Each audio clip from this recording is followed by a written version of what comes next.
I suddenly unbuttoned my pants without any warning. Immediately afterwards, I quickly took off my pants. He was stunned when he saw this scene. The next second, I jumped into a 10-meter high water pool. My boyfriend waited for a long time and didn't even see me appear. He quickly took off his clothes and jumped down with them. He shouted my name desperately, but I never responded. He swam anxiously towards the spot where I fell into the water. Finally, he saw me, but my legs were tightly pressed down by a stone. He was about to rush over to help me. At that moment, I easily broke free from the stone. I surfaced on my own. At the moment when the prank was successful, I can't help but burst out laughing anymore. He has never seen a girl as bold as me, so he immediately invited me to go out to sea with him. Our destination is San Diego, but none of us expected that. This voyage will encounter a storm. The hull tilts violently. Our location is at 10 degrees north latitude and 12 degrees west longitude. There are still 1,000 miles left from the center of the storm. To survive, we can only ride in the wind. He quickly began to retract the sail. He asked me to help loosen the sail rope. The storm is too fierce, and the process of retracting the sails is extremely difficult. A huge wave came crashing fiercely, and I almost got swept directly into the sea. I tried my best to stabilize my body.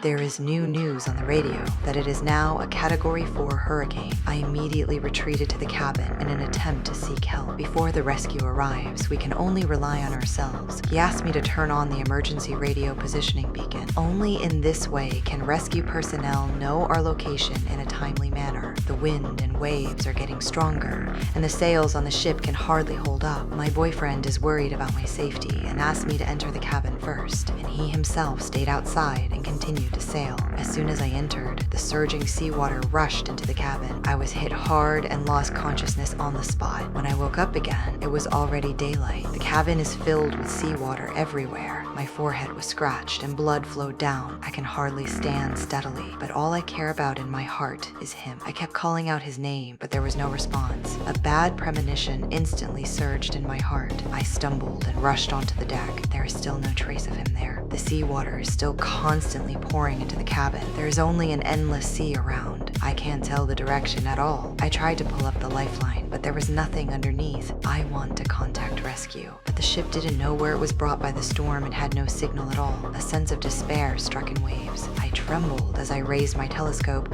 hoping to see him on the sea surface. After watching for a long time, the sea surface is still empty. I couldn't hold on any longer and collapsed on the deck, crying bitterly. After the sadness, I still forced myself to stand up. I continued to use the telescope to look around. At this moment, I realized that the lifeboat on board was missing. Perhaps he is on that lifeboat. Hope to reappear. I want to set sail to find him. There is too much water entering the cabin, and the engine cannot start at all. I can only clean up the accumulated water in the cabin first, then use tape to stick the damaged area together. After finishing these tasks, I finally put the sail back on. At this moment, I made a new discovery on the sea.